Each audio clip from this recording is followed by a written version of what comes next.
recently, there's been quite a surge in the representation of women across all media, like movies and TV shows, including women at the helm of decades-old franchises, even taking over roles that are traditionally held by men. And honestly, fans have loved it.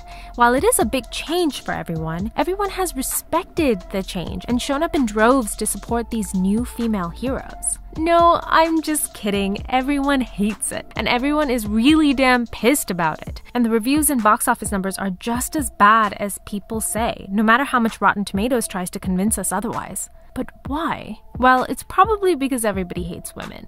Nope, that's not why. Turns out 50% of the population is female, and you know what? They're not going to see these movies or supporting these TV shows either. Is it because women hate women? No, it's because these movies and TV shows are, spoiler alert, really bad. And that's what we're going to talk about today, the problem with the modern and very woke representation of women. Now, speaking as a woman of brownish color, I have to say that I don't really see myself connecting with the new Batwoman, Rey Skywalker, the new female Doctor, the new Mulan, Captain Marvel, the Charlie's Angels, Harley Quinn, and especially not Commander Holdo, or as I like to call her, Purple Hair Lady from Star Wars. I just don't like any of these characters. So stick to your post and follow my orders. Oh god, especially not Commander Holdo. No, when I think of incredible badass women, I think of Black Widow, or Rita Vertasky from Edge of Tomorrow, and Zoe from Firefly. I think of Éowyn taking down the Witch King of Angmar in Lord of the Rings, and Wonder Woman walking into no man's land. This scene just gives me goosebumps. The reason I absolutely love these characters is because their ability is apparent, but oh so understated. Their gender is never brought up as a justification, excuse, or any sort of complaint. They're fully aware of their strengths and weaknesses and use other people's perceptions of their gender to their advantage. Like when Natasha Romanoff lets Russian gangsters think that they have her overpowered, when really she can easily break out whenever she wants. I like that these women fight for higher callings than themselves. They fight for peace or for justice. The ultimate goal isn't their own glory, but the triumph of good over evil. I'm a soldier. I volunteered. I'm not walking away. And I have to say that my absolute favorite thing about them is that they don't hate men. They don't feel threatened or put upon by the men around them. Instead, they form bonds with them and work with them shoulder to shoulder as equals. And their own power is not diminished in comparison. They're not here to destroy the patriarchy.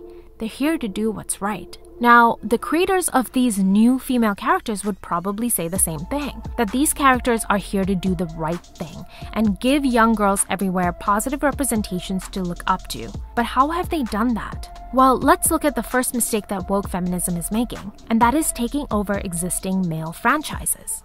A few years ago, it was announced that Doctor Who, a BBC program that has been a staple of British programming for the better part of the last 6 decades, would for the first time feature a female doctor. Now, to say that all the fans were against this would be just as inaccurate as saying that everyone was for it. People were intrigued about this new direction, but were worried that their favorite show would get the same treatment that Star Wars and Ghostbusters had gotten before it.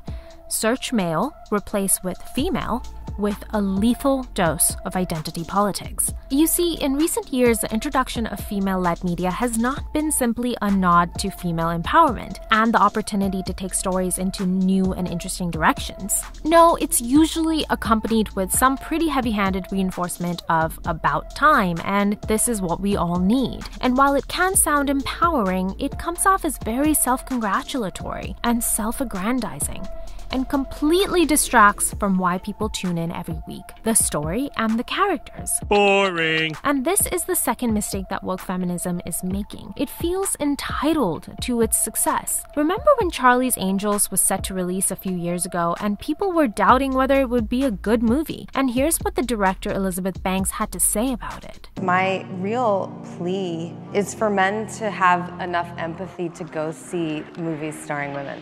Because I've been asked to go see movies starring men my entire life, and happily have done so. And I don't know why men don't return the favor. Now, female creators or male creators of female empowering shows might feel they're justified in their sense of entitlement of success, support, and loyalty from fan bases. But that doesn't mean that people are going to give it to them. In fact, entitlement is often universally met with scorn and mockery. But of course, they don't think that they're being entitled. They think that they're asking for what they're due. Oh wait, that is the definition of entitlement. But the energy they're spending on demanding success is the energy they're not spending where they need to. And this is the next mistake that woke feminism is making. The characters, these examples for young girls everywhere, well, they're not that great. I need you to fix his suit. The suit is literal perfection. It will be. When it fits a woman.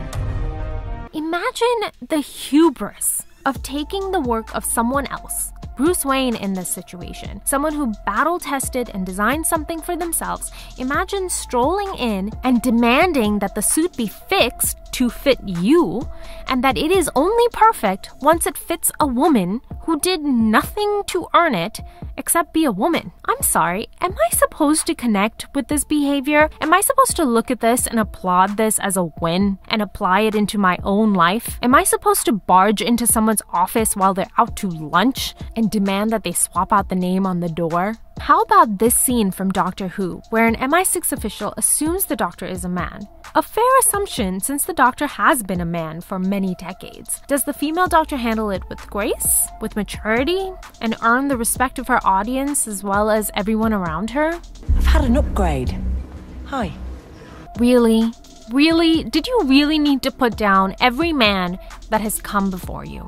Why do they need to kneel down for you to stand up? And that's the problem with these characters. There is such a bitterness in them. They're not working for something bigger than them. They're driven by vengeance and anger. I'm not about to let a man take credit for a woman's work. Okay, but you just took credit for Batman's work, so that's okay. This antagonistic behavior assumes that we just hand over success to men simply for being men. By that logic, no male-led movie ever does badly, and no male character is ever criticized or disliked. That would mean that Solo, a movie about a well-known, beloved male character, should have done well, but it didn't. I can't believe I need to say this, but success needs to be earned. But woke feminism thinks that if you don't like these characters, then you are a sexist. This is the next mistake of woke feminism. There is no such thing as legitimate criticism. No, any criticism of these totally incredible characters must be born out of bitter jealousy and a deep desire to keep women down. That if you dislike a female character, it's because she possesses power, and we are more comfortable with seeing women in subservient positions. Even we women who criticize them don't apparently realize the years of brainwashing we've undergone that has told us that the woman's place is one step behind the man, if not in the kitchen.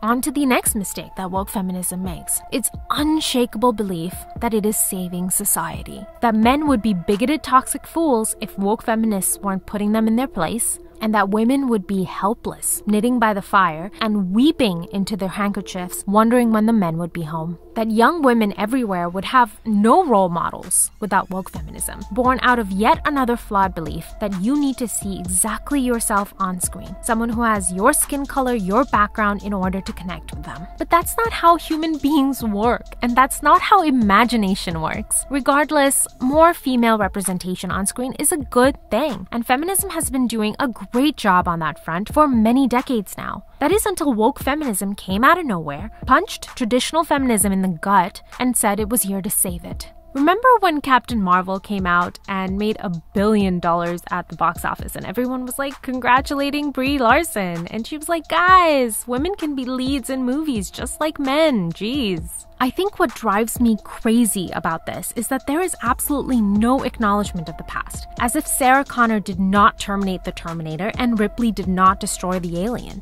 as if these women didn't decades ago dominate the box office as badass action heroes. Strong female characters have been speaking well for their gender far longer than the woke feminists would have you believe, but there's one clear difference between the two types of representations. These females coming onto the screen weren't perfect superheroes. No, they had shortcomings, and they were up against insurmountable odds. And they fought back, they learned, they grew, and when they overcame the enemy, we saw ourselves in them and believed that we too could overcome everything that scares us. Well, what about the female characters of today? They're either completely perfect or other times they're rude, arrogant, and entitled, and tend to stay that way.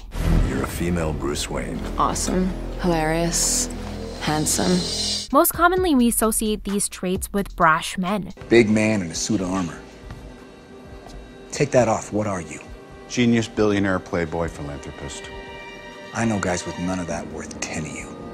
If our main hero possesses these traits, then it's almost guaranteed that it will be their undoing. That is, until they learn some much-needed humility. The reason the Marvel franchise was so incredibly successful was because at the heart of it was the transformation of two men. Captain America started off as an idealistic, selfless servant to his country, but eventually learned the tiny amount of selfishness needed for him to actually live his life and be happy. Tony Stark went from a hedonistic, self-serving playboy constantly impressed by his own genius to a man who found meaning and paid the ultimate price to preserve it. People could connect with these heroes, see themselves in their struggles, and believe that they too could rise from their errors and achieve greatness. But the modern female woke hero doesn't get this traditional hero's journey. Mulan is no longer a scared girl taking up arms for the first time in order to protect her elderly father, earning her place in the army and earning the respect of everyone around her.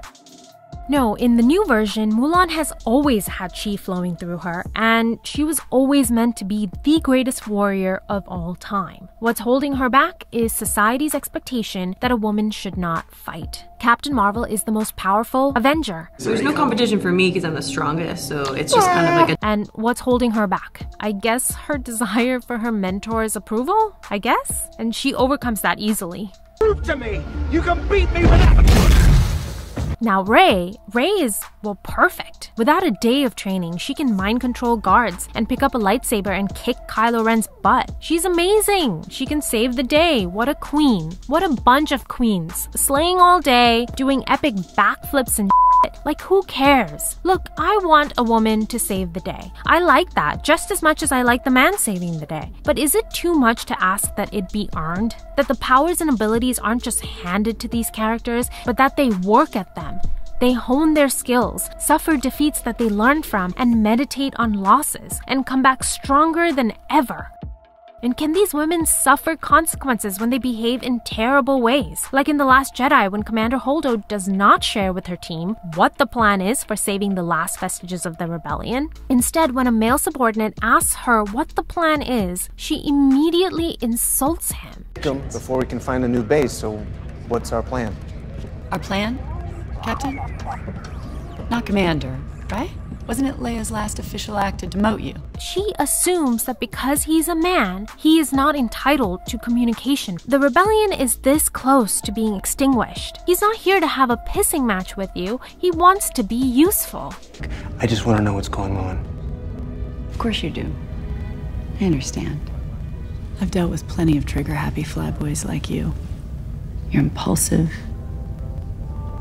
dangerous, and the last thing we need right now. So stick to your post and follow my orders. This is not good leadership. This is childish behavior, expecting that your team should follow you blindly, and if they don't, it's because of their toxic masculinity. And you know what? She dies a hero, and everyone's like, hooray, we should always believe women, even when they're being terrible leaders. Okay, can Hollywood come up with a better villain than just society? That society doesn't believe in our female hero, so that's why she's not achieving greatness. I know it's supposed to represent the struggles of women today, but believing in yourself is just one of the aspects needed for success. You know why I loved the first Wonder Woman movie? Because despite Diana being literally a god killer, she isn't just an instant warrior. No, she works at it. She trains hard with incredible female warriors and takes falls and hard hits, but learns and grows.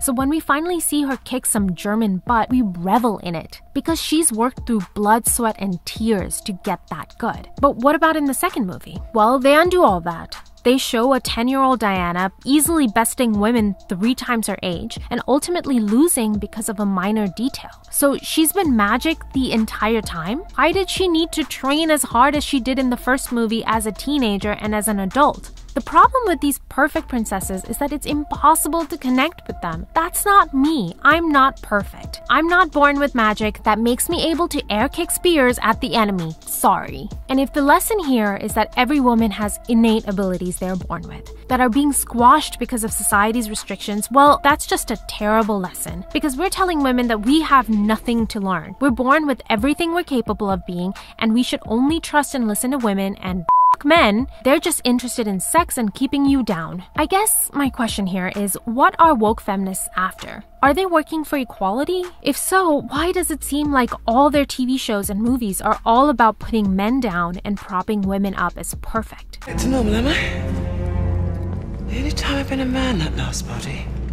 Dear Lord, how do you cope with all that ego? And if they are for equality, why oh why are they pushing the worst lesson for women possible? That women don't need to be criticized. There is so much growth that happens when we are criticized. Yes, not all criticism we get in our lives is legitimate. Sometimes it's born from jealousy or fear, but criticism is necessary for growth, for change, for us to adapt, and for us to excel. Telling women that you don't need to grow, you don't need to change, the world owes you success, the world needs to accommodate you, that you can be arrogant, you can assume that every man in your life is a sexist bigot, and if they challenge you, well, it's because they want to keep you down. It's almost as if woke feminists don't want us to be the best versions of ourselves, but instead be the worst versions of men. Like all the bad things we accuse men of being: arrogant, bigoted, or disagreeable. I think Brie Larson is a great example of this. She is the true embodiment of woke feminism. I did my stunts because I thought that that's what everyone did. And then Tom Cruise over here? No, I'll be the first me, not the next Tom Cruise. Thank you very much. Well, you know, I mean, he does his own stunts, you know. As someone who is at the top of her career, Brie Larson doesn't take the opportunity to give credit to the unsung heroes of movie making like her stunt double, but instead needs to tell everyone just how awesome she is. Work at being the best person that I can be and using this platform Hello, darkness, my old doesn't mean. Is that like a personal attack or something? In closing, this is not feminism. This is toxic femininity. But what do I know? I'm probably the byproduct of years of brainwashing by the patriarchy.